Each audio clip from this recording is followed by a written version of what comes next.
Hi, Mr. Stern. How you doing, sir? Doing well. Good to see you. Good to see you. First off, I'd like to thank you for signing up to do these videos with me. This is my last checkpoint, so I'm very, very excited. Okay. I get to finally teach an advanced player, which is always fun to do. Thanks so for calling me an advanced player. Yeah, no, absolutely. So before we get started, I wanted to go over that form Yes. that I had you fill out. So if you could just kind of tell me your goals and why you chose those goals.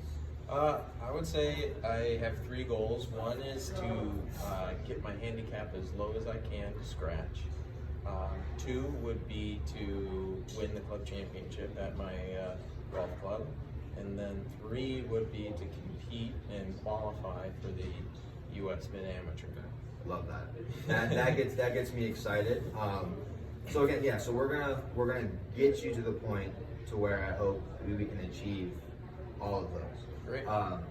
So just again, kind of going over, remembering the form that you filled out.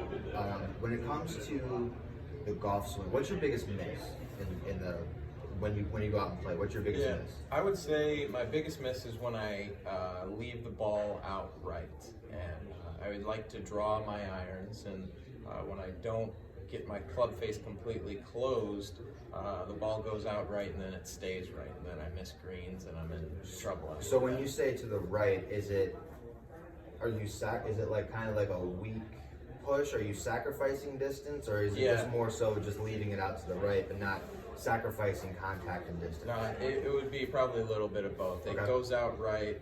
It's very.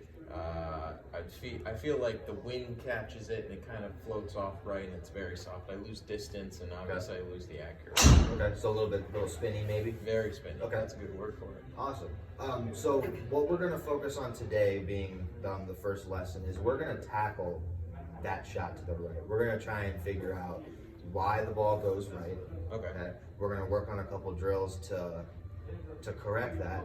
My goal, if anything, for you by the end of this is I want you to be able to self-diagnose whether you're, not necessarily on the golf course, but I want you to be able to self-diagnose while you're practicing. Okay. Yeah. Have a better understanding of why the ball does what it does. Okay.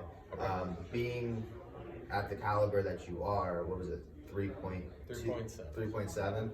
Being a low, almost a scratch golfer, that's going to elevate you to that 0 handicap, maybe even that plus number eventually, is being able to get your, understanding some ball flight laws. Yeah. Kind of understanding why the ball will go right based off certain things. Okay. Being inside and being able to utilize TrackMan, we can also be able to look at the numbers and understand. So that way when you come in here and you practice, you have a better understanding of what these numbers mean and how it correlates to what the ball does. Okay. So, ready to get started? Yeah, let's do it. Love it.